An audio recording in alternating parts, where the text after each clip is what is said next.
Well, hey there, Senators family.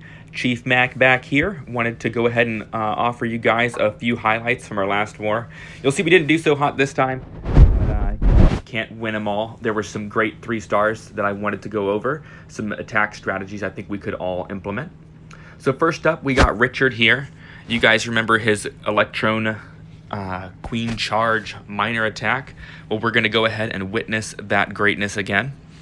So he starts the queen up here, and you'll see she's got a lot of trash she's going to be responsible for, and the Stone Slammer comes in right there with her.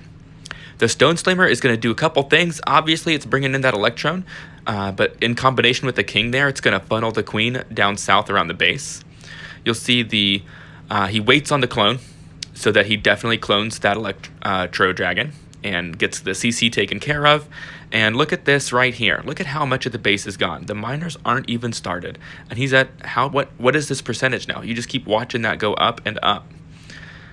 You'll see the Electro Dragon gets targeted up there, so he'll be gone soon. And we are at 34% of the base with no miners down yet. Look at all that troop camp that he has not even used. All the spells. So here they come now. You'll see the multi-targeting Inferno is going to hit the queen, and now it's on the healers. So because of that, he wants those miners to get in there pretty quick. He wants those to take down that multi-targeting Inferno so the queen can stay up the whole raid. The only way those healers are worth their camp space that they take up is if that queen stays up the whole time. So you'll see she's not even popped her ability yet. The miners are down, Warden in tow. He's using his heals, getting the miners through. The Eagle Artillery there is firing. It's hitting on him, but he's got all the heals left still.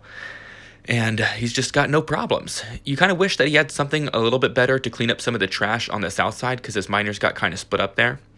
And I wondered a little bit why he didn't have a heal on this bomb tower, because you'll see those miners get pretty low. They go in there, they trigger that giant bomb, and he's going to lose a big chunk of them. But it just doesn't really matter. Maybe there could have been a little bit more efficiency, but look at the healers on the queen, on the warden there. He has his warden ability and his queen ability to swag. I mean, you can't fault him for this attack. He just kills it. So they come on around and they finish off this base in style.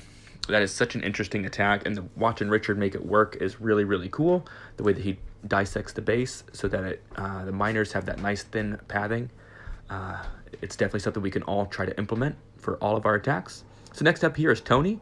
Tony's been working on the bat wave here, and he comes in with a strong showing on this attack. So you'll see the queen comes down here, and she's going to start the funnel.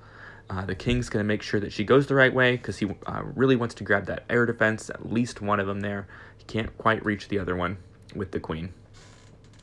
I probably would have put a dragon down south as well to funnel some of those bigger buildings around the outside there. You'll see the dragons do split just a tiny bit. But the queen gets her value there, and then the dragons come in, and, I mean, surprise, it's going to be a 3-star. That's why we're doing these highlights. So here come the balloons in. The Stone Slammer is tanking so that it tanks the air defense and the single targeting Inferno over there. And when it goes down, he's got balloons in there so that they can go in and finish off the single targeting Inferno, no problem. And now most of his air defenses are down.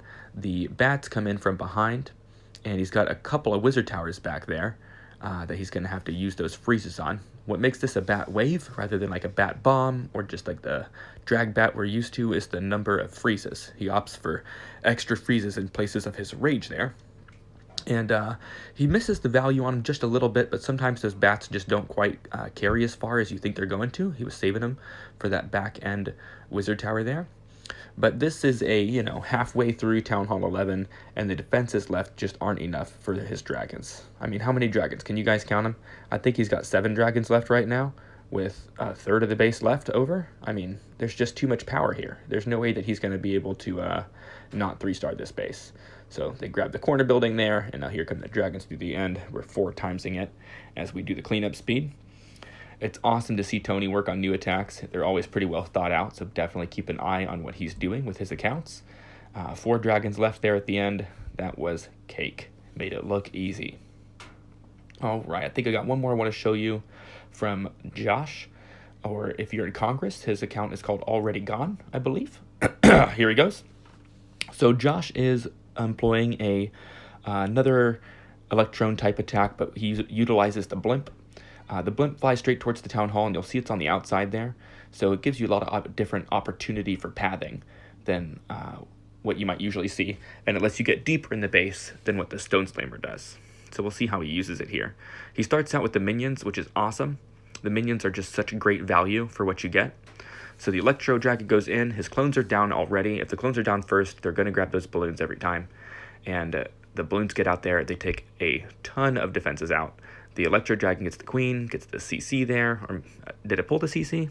You guys will have to tell me in the comments. If they pulled the CC, I missed it, to be honest. But yeah, look at the value on these minions. For 2 camp space, they're grabbing the corner buildings. He lost 1 to a bomb down south, and they're even grabbing the town hall here. That's incredible value. And now a third of the base is gone again, and he's got just thin pathing left for his Lalo to come in. Really, really easy pathing. He's going to come in from behind the sweepers here. There it goes, getting started. Before the first Lava Hound even comes in, he's at 40% of the base gone, just about. First Lava Hound drops, 39% of this base is already gone. And you'll see with 90 seconds left, less than that, just a minute left now, he's going to be able to come in and just wreck this base. The Lava Hounds get out in front, they do their tanking, the haste spells pull the balloons in real quick so that they take all that out. A rage over the Eagle artillery gets that taken out really quickly as well, which is awesome. If you can't start on it, you definitely want to be able to address it really quickly. So you'll see his haste were positioned and his rage to haste those balloons directly to that Eagle artillery so that it gets taken out fast. And now it's just a matter of cleaning up. It's unfortunate the Warden gets targeted here, but it works out fine as he gets targeted and taken down here. The Lava Hound will take the aggro of these defenses. The balloons won't get touched. The Hound will pop, and the cleanup is going to be easy peasy from here on. This is a great showing for some Lalo pathing to get a base set up for that. And it's a good way to show when to use a blimp. See how it got halfway into the base just about? The Stone Slammer would have walked around a little bit, and it's tempting to always take that Stone Slammer since it will target defenses and get some more value that way. But when it won't go the right way, when the pathing's hard, the blimp is a much better option. So wish us better luck in our next war against Fusion MK2. Senator's Clan here. Join us on our Discord. Come check us out if you haven't heard of us. But this content is made for you guys in the clan. I hope you guys are enjoying it.